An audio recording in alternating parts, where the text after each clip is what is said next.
every endeavor, there are those who stand apart, those who have excelled, those who've attained recognition as leaders through their training and experience. As a Paddy Dive Master candidate, you're about to join the dedicated individuals who lead recreational diving, the Paddy Professional Membership. Congratulations, you've accomplished much to get where you are. Now the Paddy Dive Master course will take you across the threshold into the leadership circle.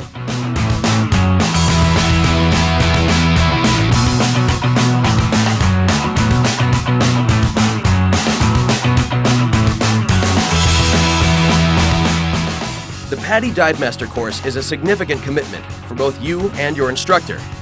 Paddy and your instructor expect nothing less than your best during this program and after as a Paddy leader.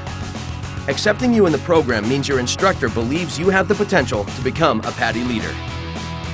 You'll find this course the most comprehensive you've taken in your diving career. It takes you from being a capable diver to a dive leader by refining your scuba and water skills, developing your interpersonal and leadership qualities, and expanding your dive theory knowledge.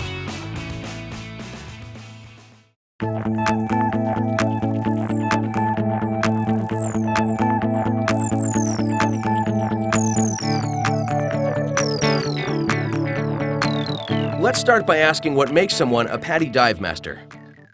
Divers see different things. A guide, a dive supervisor, a wildlife expert, an instructional assistant, an emergency manager, and so on. These are clearly parts of being a dive master. But you can sum it up by saying a dive master has two broad characteristics: professionalism and role model behavior. What is professionalism? It's a trait made up of many other traits that mark you as a professional. In diving, professionalism includes having expert water, rescue, management, and leadership skills. It includes having good judgment, reflected by following safe diving practices, following Paddy standards, and making conservative decisions about conditions or situations that may affect safety. Professionalism means having good interpersonal skills. People dive for fun, and they expect you to be someone who is open, positive, and enjoyable to interact with. This includes dressing and acting like a professional. Like it or not, your clothes and your dive equipment make a statement about you. Appropriate dress and behavior vary with location and culture, but the expectation is universal. A role model is someone whom others want to pattern their behaviors after. A good role model displays desired behaviors. As a Paddy Dive Master, this means things like having excellent dive skills, being environmentally responsible, following safe diving practices, using maintained, up-to-date dive gear, and being fit. Keeping up with dive trends, information, and practices, demonstrating good customer service and acting on your dive operations business needs, and doing what you advise other divers to do to safely dive is part of being a good role model. Role model behavior, good or poor, can affect other divers. Good behaviors give divers a pattern to follow for responsible dive practices and habits. They help student divers, who often learn from what they see as well as from what they're told. Consistency between what the instructor says and what you do reinforces their learning. Good role modeling also gives you credibility and encourages divers to follow your lead. Poor role modeling is the opposite. It sets a bad example that may cause some people to question whether they need to follow proper diving practices. Coupled with uncaring or demeaning actions, poor role modeling can cause divers to question you and your credibility. In considering professionalism and role model behavior, it's worth remembering that certified divers are qualified to dive independently. But they often want to dive with a dive master because they expect you to know where the best diving is, to handle many of the logistics, to recommend appropriate techniques, and to help them compare their experience and skill levels with the conditions. They also know that you can help with minor or major problems and provide information that helps them improve their safety and have more fun. In short, professional role model dive masters make diving a better experience. As a Paddy Dive Master, you are a Paddy member, part of the world's largest diver training organization. Your membership in Paddy comes with benefits and with responsibilities. Benefits of Paddy membership come from the support you get from the international Paddy offices.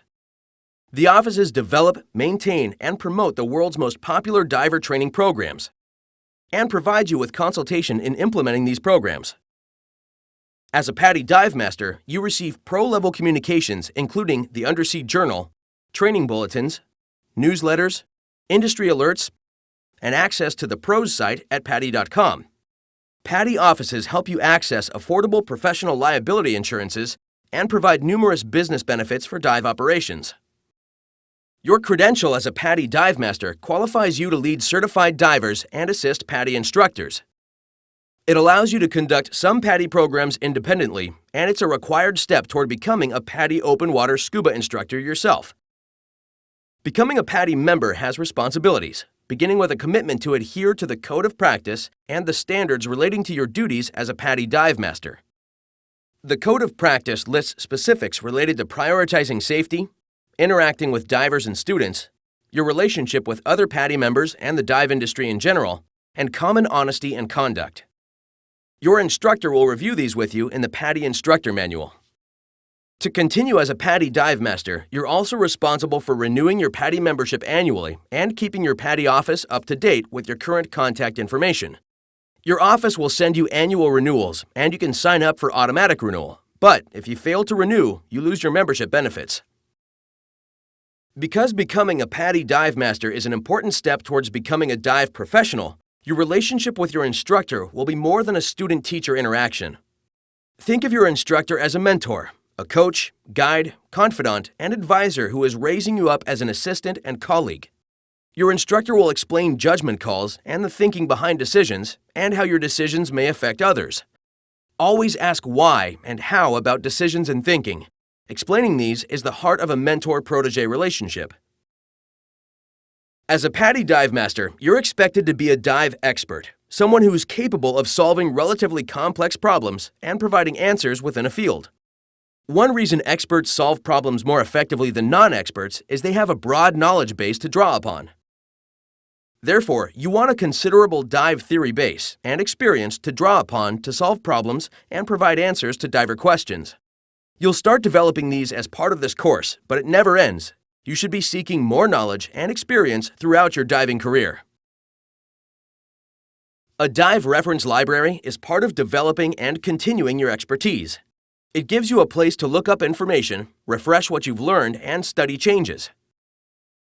Your library naturally starts with Paddy manuals and videos, but let it grow to include science, nature, maps, journals, websites, podcasts, magazines, and other references about wrecks, aquatic life, physiology, equipment, navigation, and dive travel. When available, opt for e-media, which are easy to store, easy to take with you, and easy to search electronically. Your expertise also grows through training, particularly in Paddy specialty courses, and, if tech diving interests you, in the Paddy Tech Rec program. Additional training broadens your dive opportunities and contributes to your experience. The more you know, the more you have to draw upon when leading divers. But don't limit your thinking to diving. Training in boat handling, retail sales, equipment servicing, engine or compressor mechanics, and the like are all skills that dive masters frequently draw upon. They're also skills that make you more valuable to potential employers. Qualifying as a Discover Scuba Diving Leader allows you to introduce divers to the thrill of diving and encourage them to become certified divers. The Paddy Dive Master course develops your abilities in many areas to shape you into an emerging dive professional. You'll also learn about managing your risk as a pro and expanding your business skills within the dive industry. Of all of these, this video focuses primarily on 3 areas: supervising certified divers, assisting with student divers in training, and the Paddy programs you can conduct as a Paddy Dive Master. As you learn, think about things you need to consider and anticipate during each diving situation, and how your judgment affects diving decisions. By developing the ability to think this way, you'll be able to function effectively as a dive master in virtually any situation.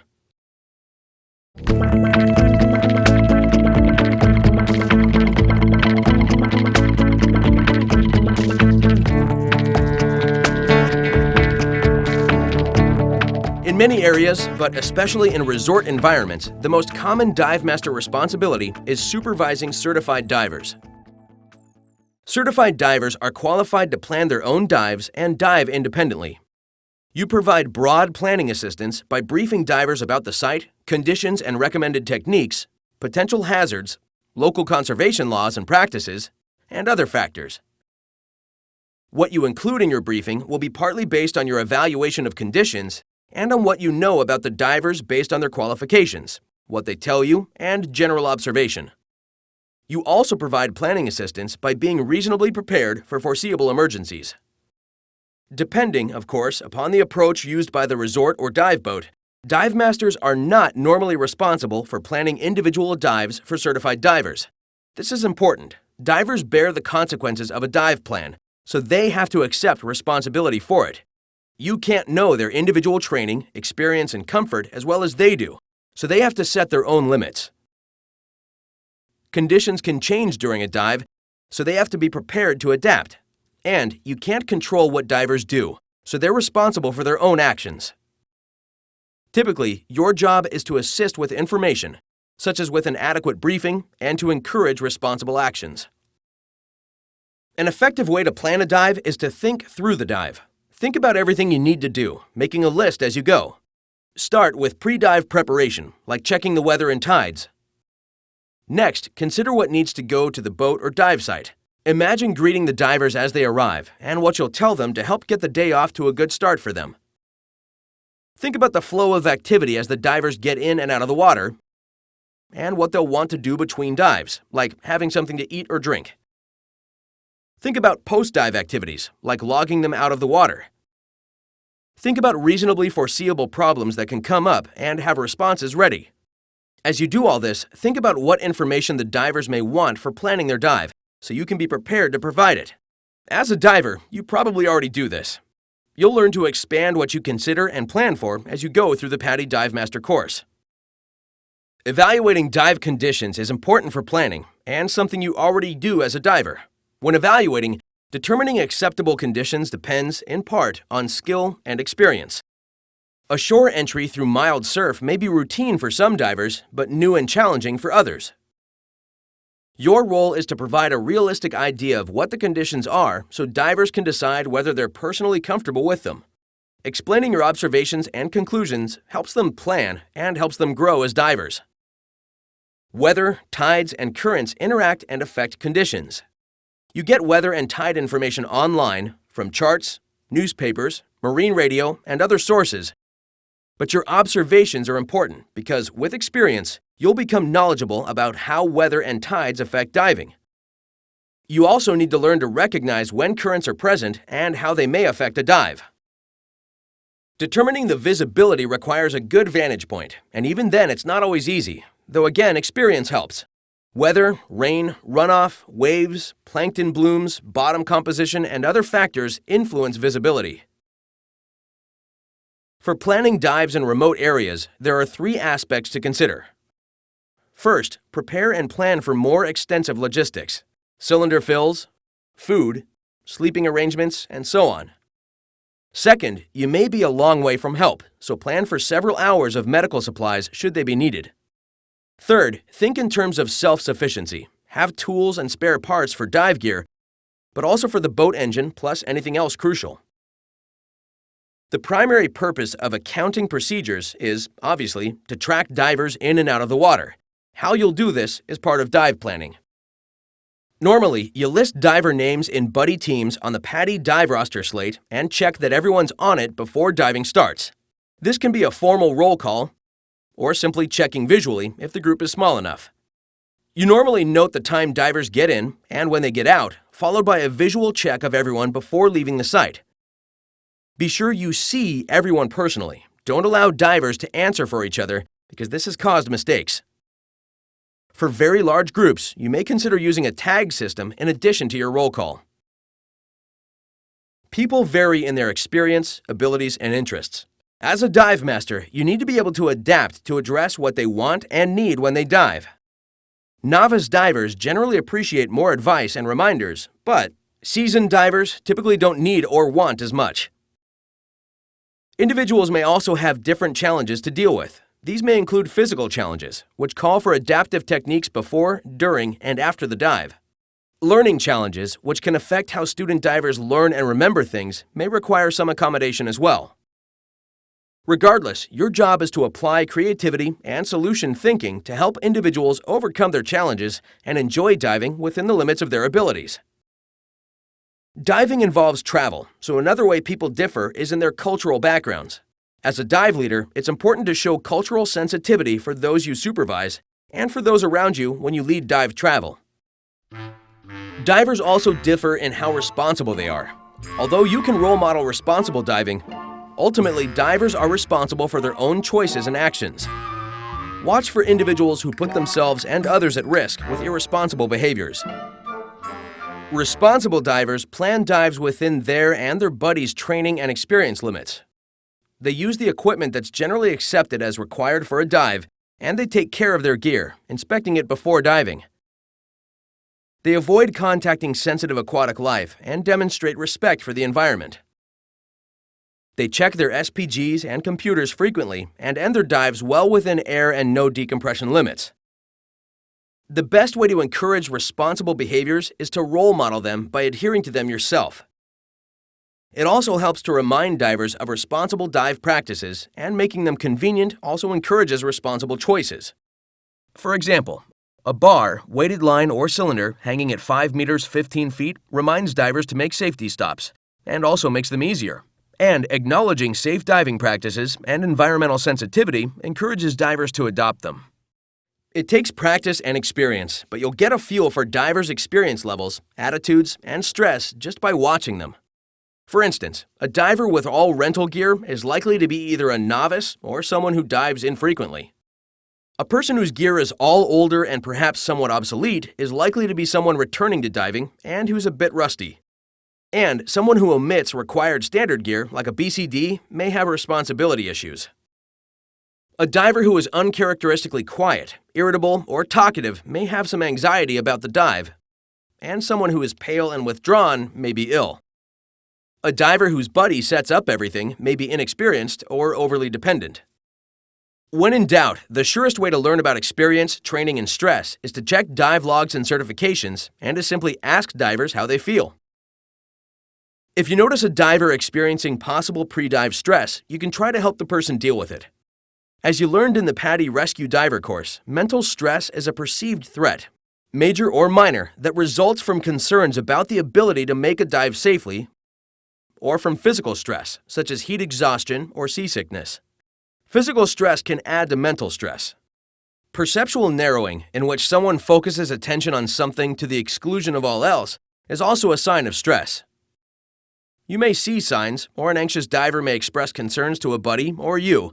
Regardless, it's best to deal with stress before the dive if possible. If you think a diver has pre-dive stress, it's usually simplest to privately ask in a caring manner. Often, the cause is obvious, but sometimes it's not and the diver isn't forthcoming. In that case, use your best professional judgment as to the likely cause. There are 2 ways to eliminate stress. Either remove the stressor, like cooling an overheated diver, or change the diver's perceptions so that he no longer perceives a threat. For example, you may help a diver stressed over getting lost by reviewing compass use and showing him an easy way to navigate the site.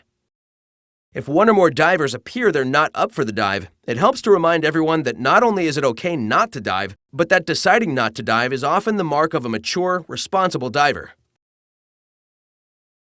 Whether you're supervising divers underwater or observing them from the surface, there are 4 aspects of management you need to consider. The first, as discussed earlier, is dive planning, which includes environmental assessments and having appropriate equipment and being prepared for problems. The second is clearly communicating the procedures, the overall dive plan, and other information divers need to plan their individual dives. The third aspect is having a good vantage point that lets you see the divers and be prepared to assist if necessary. The final aspect is being alert for possible problems so you can help correct or prevent them, or if necessary, respond to them. Where you supervise from depends on many factors, including the dive site, conditions, diver experience, and the number of divers. In-water and out-of-water supervision are both appropriate techniques to choose from. Sometimes local laws or practices require one or the other, or both. And, with either, sometimes the ideal place to watch isn't always the ideal place from which to respond. You may have to compromise. In-water supervision puts you close to divers, which allows you to directly prevent or respond to problems. You can remind divers of time, depth, and air supply limits, help them navigate, and show them points of interest. The primary drawback is that you can only really watch one group, so in-water supervision isn't typically suited to multiple groups or buddy teams diving independently. Out-of-water supervision is generally used to effectively supervise multiple groups or buddy teams. When supervising from the boat or shore, you're ready to deploy emergency equipment should it be needed. And you can offer more options for different divers with different interests, experience, or training. The primary drawbacks are that you can't help remind divers of their responsibilities nor personally lead them to points of interest. Regardless of which technique is most appropriate for the circumstances, make sure you have emergency and response equipment on hand, and the divers know where you'll be and what your role will be during the dive. Let's look at equipment that may be helpful when supervising divers. Beyond having emergency equipment accessible and ready to go, a clipboard and roster are handy for checking divers in and out of the water. Binoculars help with out-of-water supervision, and dive site maps are useful during dive briefings. You'll use a well-stocked toolbox and a kit with spare parts and accessories a lot. Now let's look at the specifics of a dive briefing. There are 10 points you generally cover. First, give the dive site name, if it has one, followed by a site description. Explain what your role will be and how to recognize you underwater, if appropriate. Cover recommended entry and exit techniques and dive procedures, such as what course to follow, safety stops, things to avoid, reserves, and so on. Go over emergency protocols, which typically include diver recall procedures, special local emergency procedures, and reminders about buddy separation, low air, out of air procedures, and so on. You may want to review signals and remind buddy teams to do the same. Check the roster list for everyone's name and that everyone has a buddy. Remind divers to make a pre-dive safety check after they plan their individual team dives. Finally, give them an environmental orientation with specific suggestions on responsible interactions with the environment, such as what sensitive organisms to watch out for, damage or actions that they should report, and how to support local conservation efforts. The environmental orientation helps divers to know what to expect. Those who are already familiar with local diving benefit from reminders. Generally, describe the visibility, bottom contour and composition, interesting or potentially hazardous organisms, and local techniques. Remind divers to minimize incidental contact through streamlining, proper weighting and buoyancy, and staying well away from fragile organisms. An easy way to cover responsible interaction is to go over Project Aware's 10 ways a diver can protect the underwater environment. On Rex, ask divers to respect underwater cultural artifacts. That is, look, don't touch. As a Paddy dive master, you're a problem solver. Good problem solvers are people with a lot of subject knowledge, specialized skills, and ample experience. They also have the equipment that they may need for solving problems. As a Paddy pro, you broadly prepare to handle problems by gaining dive experience and by continuing your training. Accumulating tools, emergency equipment, and other gear gives you some of the resources you need, and whenever you face a problem that's new to you, pay attention to how you solve it so you're prepared to handle the same or a similar problem in the future. Judgment is part of solving and preventing problems, and a regular part of supervising divers. It is making a good decision when you don't have complete information or have information that doesn't give you obvious direction. Evaluating conditions and whether or not to dive, recommending techniques to use, choosing a vantage point for supervising, and picking the best solution to problems are all examples of applying judgment. You develop good judgment by working with professionals, mentors like your instructor, who share the thinking behind their decisions. You develop it with experience and continued training. When having to make a call, err to the conservative. Be cautious not to let emotion or disappointment influence decision-making. Although problems differ, basic problem-solving steps are the same. The gear exchange exercise you'll complete during the course is a problem-solving exercise created with this in mind. Giving conscious thought to the steps of problem-solving can help you guide your thinking and reach a solution faster. First, identify the problem precisely. Sometimes this alone takes you directly to a solution. Then, inventory your resources. What can you use to address the problem? From those, create possible solutions and choose the one that looks the best. If it doesn't work out, assess and revise the situation to come up with another approach. The most urgent and serious problem any diver can face is a dive accident. As you learned in the Paddy Rescue Diver course, your role in handling the situation will depend upon the circumstances. As a Paddy Dive Master supervising certified divers, you may be the most qualified diver and manage the scene, assisted by Paddy rescue divers and other qualified people. In situations with a more qualified person present, such as a Paddy instructor, that person may manage, assisted by you and other qualified divers.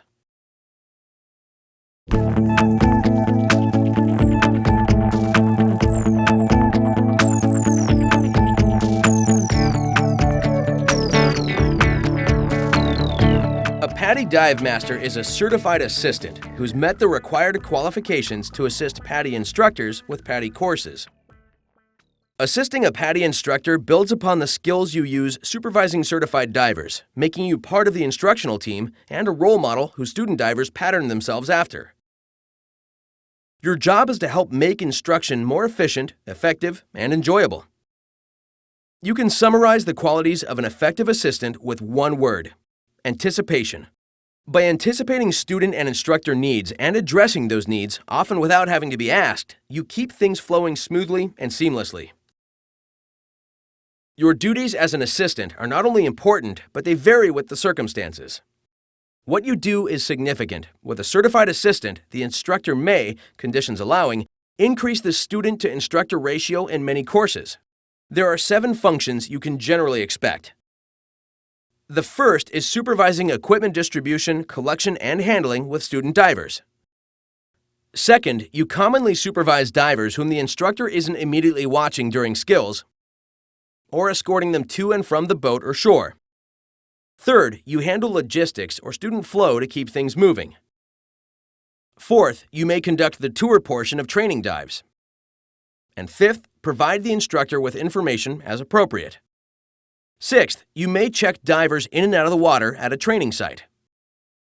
And finally, seventh, you may work with a student diver one-on-one to help overcome a learning difficulty.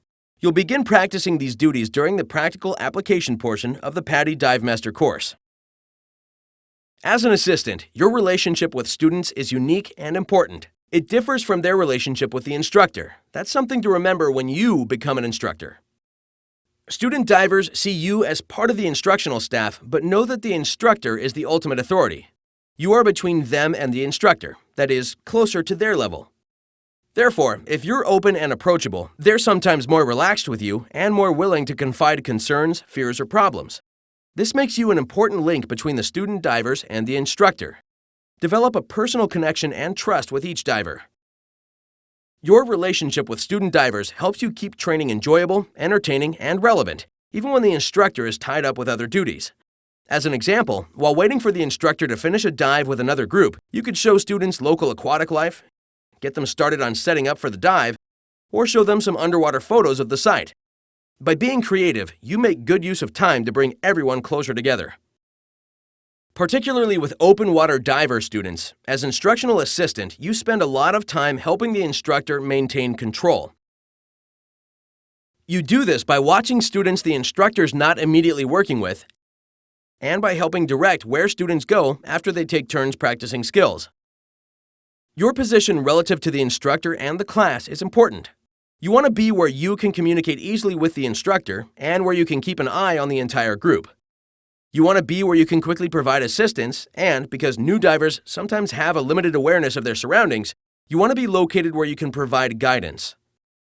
You're likely to see different class arrangements depending upon the training level, environment, and instructor preference. But let's look at 2 of the most common.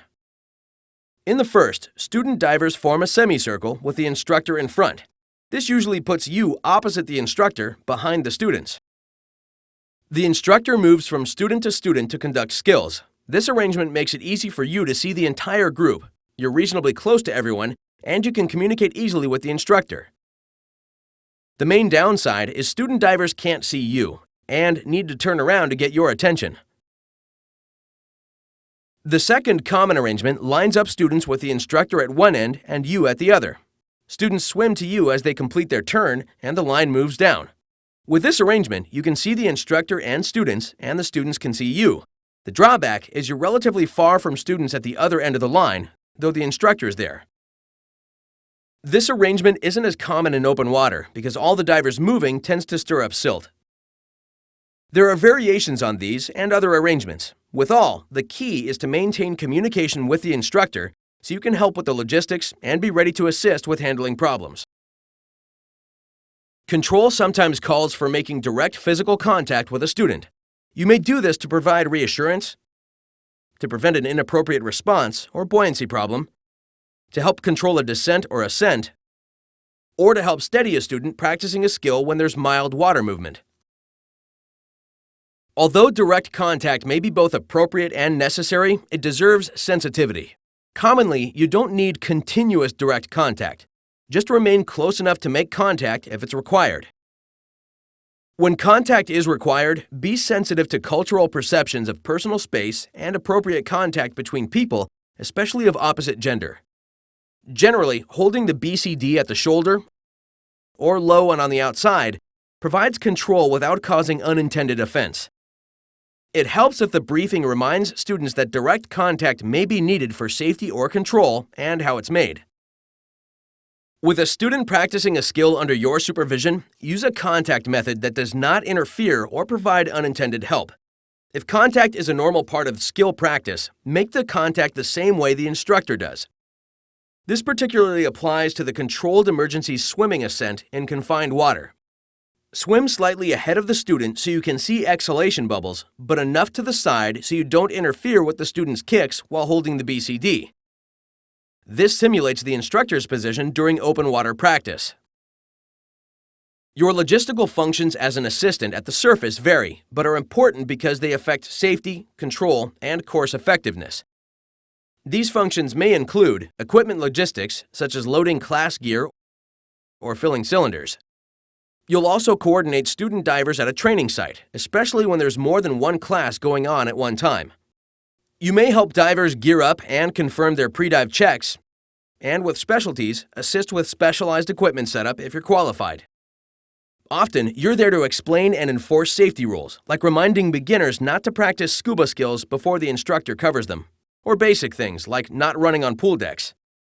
Sometimes, your job is to lead a group back to the boat or shore while the instructor continues working with other students, and sometimes it's helping the instructor with paperwork. Similarly, you have logistical functions underwater that vary, but again, they revolve around safety, control, and class effectiveness. Beyond helping supervise, your underwater functions may include leading student divers with the instructor bringing up the rear, or bringing up the rear for the instructor. You may conduct regular interval air checks for safety and to help novice divers establish good habits. With the instructor focused on student divers, it may be your job to help navigate. A common duty is watching the rest of the class while the instructor works with an individual, which can be planned or result from a problem. And you may escort student divers in specialty courses. If you're qualified in that specialty, you can sometimes provide some helpful guidance, which is another reason to earn multiple specialty diver certifications. Another assistant duty is demonstrating skills. Usually the instructor demonstrates skills first, but you may need to demonstrate a skill when working with a student diver who needs extra help. And some skills, like alternate air source use, require two people, so you'll help the instructor demonstrate. Demonstration quality skills are skills performed so that students can see the sub-skills that make it up.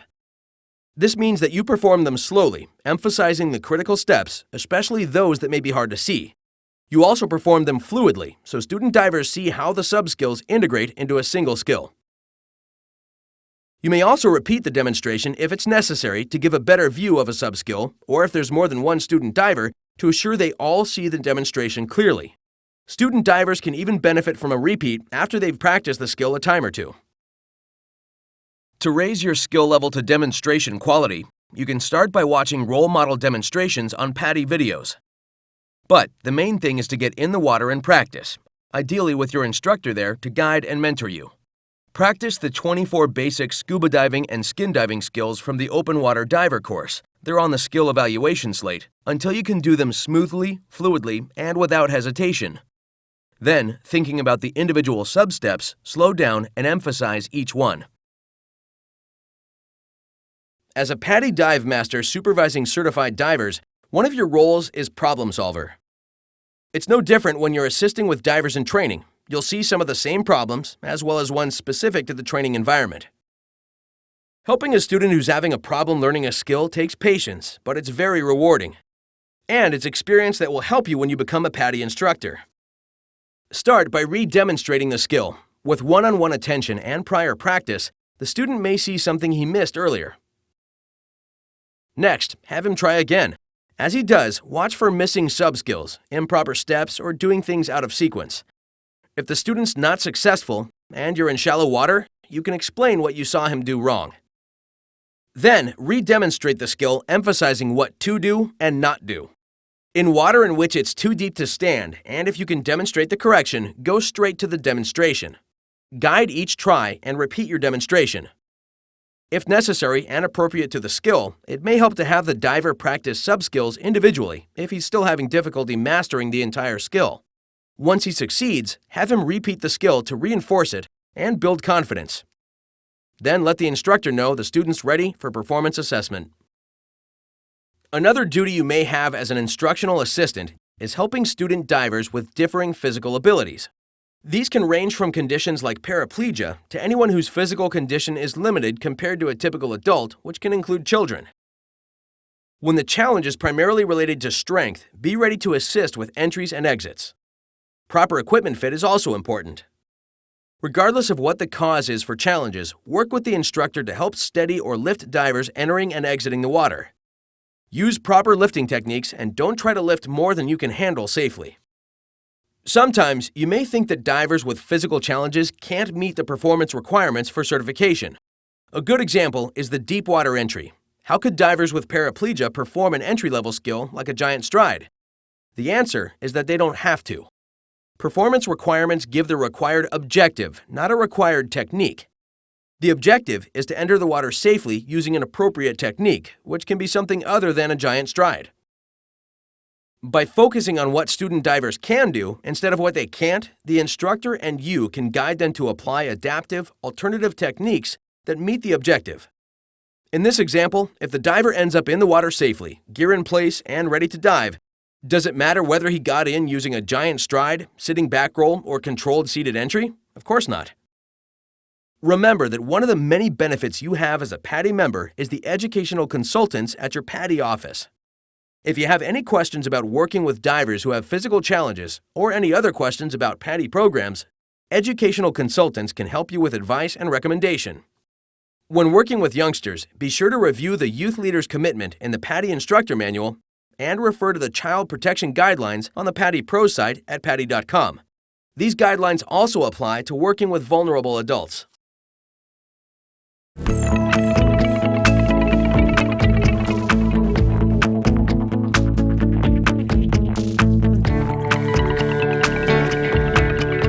Although you won't be able to conduct most Paddy programs until you're a Paddy instructor, there are 3 that you can conduct independently as a Paddy Dive Master: Scuba Review, Discover Local Diving, and the Paddy Skin Diver course.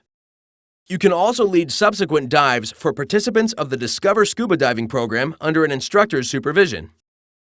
You find the standards for conducting these in the Paddy Instructor Manual. You start with the General Standards and Procedures Guide, which references standards that apply to all Paddy courses. Refer to the individual guide for each program for standards and procedures that are specific to that program. And the Paddy Guide to Teaching provides teaching tips and techniques that you may find useful as well. The first section of each individual guide covers any standards specific to the program that differ from or are in addition to general standards. The second section covers knowledge development, which can include student independent study, reviews, Paddy e-learning, or classroom presentations. The third section covers confined water training, if any, and the final section goes over the open water portion of the program. Paddy's Guide to Teaching covers teaching techniques and approaches for meeting standards, and each program has distinct instructional tools available. The Paddy Scuba Review program is for certified divers who haven't been diving in a while. It allows them to refresh and update their dive safety knowledge through independent study and review and polish their skills in the water with you. Consult Section 1 of the Scuba Review Instructor Guide for minimum age, paperwork, and medical clearance requirements for certified divers.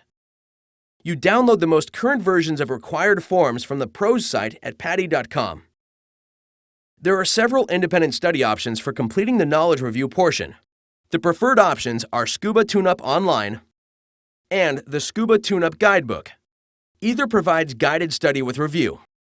Participants discuss any remaining questions with you.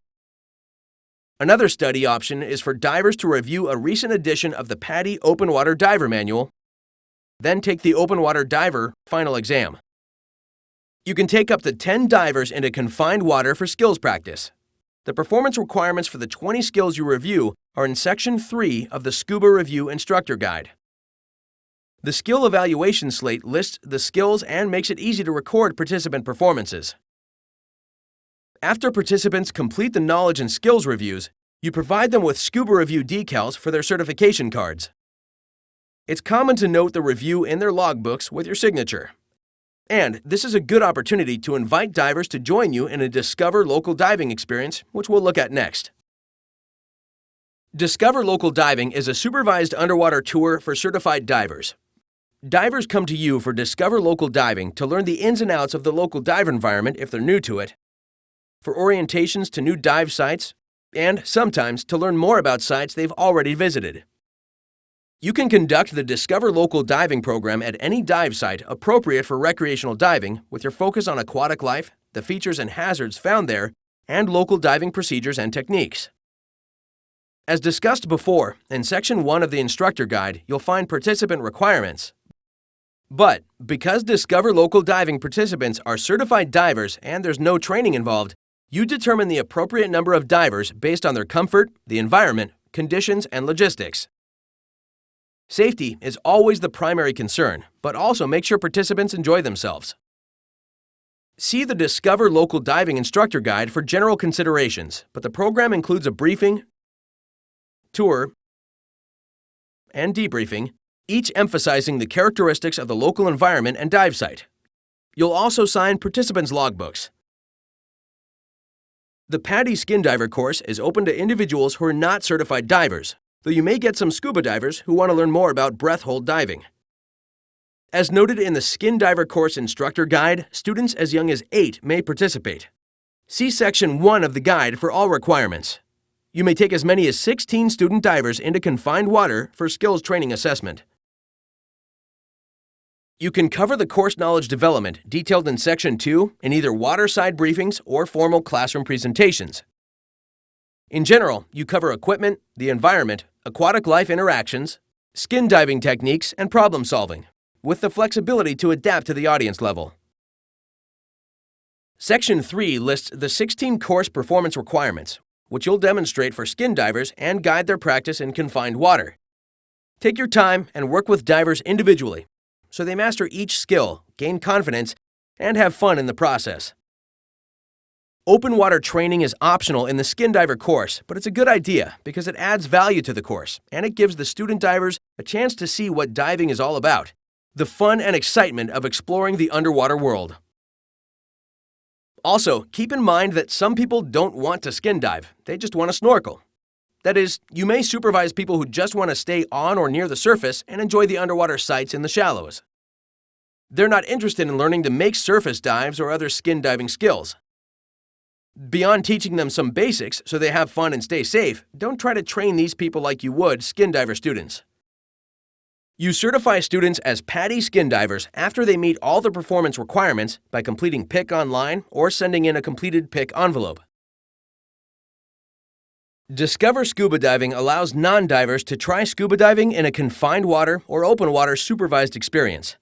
The goal is for them to have an enjoyable, controlled dive that gets them excited and encourages them to continue their training as Paddy open water divers. As a Paddy dive master, you can assist a Paddy instructor during Discover Scuba Diving programs, which also makes it possible for the instructor to take 2 additional participants into confined or open water. Your role as a Discover Scuba Diving Assistant is very similar to your role when assisting with the Paddy Open Water Diver course. Position yourself where you can see participants and respond quickly to problems, and where you can communicate effectively with the instructor. You must be a Paddy instructor to take Discover Scuba Diving participants on their first open water dive. But as a dive master, you can lead 1 or 2 participants on subsequent open water dives with the Paddy instructor supervising indirectly from the surface. Note that supervision standards are specific. Never leave participants unattended, at the surface or underwater. Be positioned to make immediate physical contact to correct buoyancy or other problems. Watch the group closely, disrupted only for short intervals to help an individual or navigate, for example. Don't engage in other activities like photography or video when you're supervising Discover Scuba Diving participants because they need your full attention. Remember, they're not certified divers, so you're responsible for planning the dive and adjusting the plan during the dive based on circumstances and participant comfort. As you'll learn, you have to watch their air supplies and adjust their buoyancy underwater. After certification as a Paddy Dive Master, you may conduct Discover Scuba Diving in confined water after qualifying as a Discover Scuba Diving Leader. You do this by completing the Discover Scuba Diving Leader Internship under the direction of a Paddy instructor. The internship covers briefings, debriefings, and skills, and you'll conduct at least 4 programs under instructor supervision. During the Paddy Dive Master course workshops, you'll practice supervising Discover Scuba Diving participants. Your instructor will guide you in effective positioning and following the program standards.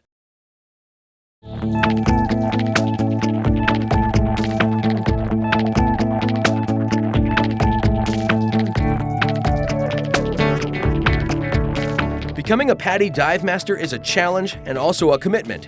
It means dedicating yourself to improving your skills as a diver and your knowledge of dive theory. To grow into a dive leader, you must learn to think like a dive leader. You must set the example and act like a dive leader. And you must continue to learn so you continue to grow as a leader. When you successfully complete the Paddy Dive Master course, you become a Paddy member, part of the Paddy family, with benefits and obligations.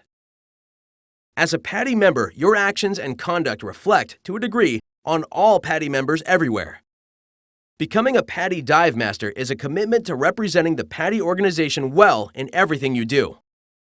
But big commitments yield big rewards. Reaching the Paddy Dive Master level opens the door to a full or part-time profession in recreational diving. You may find immediate opportunities to assist with Paddy courses and run scuba review, discover local diving, and other Dive Master-conducted programs. Your next career step is either becoming a Paddy assistant instructor or taking a full instructor development course, followed by the instructor examination, which takes you to Paddy Open Water Scuba Instructor. Becoming a Paddy instructor is not only rewarding, but there are more opportunities for Paddy instructors than for any other professional rating in diving.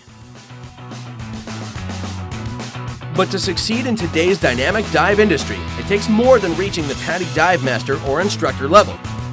If you've set your sights on dive retailing, seek out training in servicing dive equipment and in retail sales. If you're thinking about working for a resort dive operation, compressor repair, engine repair, boat handling, and similar skills can widen your career choices. The successful modern dive master is not just a dive master. Beyond this, diving itself consists of taking a growing number of specialties and tech diving. More than ever, success as a dive professional means being trained and familiar in a wide variety of these activities. And finding the activities that you're passionate about and pursuing them is the secret to staying enthusiastic about diving, even when you do it nearly every day. Now, as you start down the road to Paddy Dive Master, on behalf of the global Paddy family, welcome aboard and welcome to the ranks of diving's leaders. We wish you the best success in becoming a Paddy Dive Master and wherever your dive career may take you.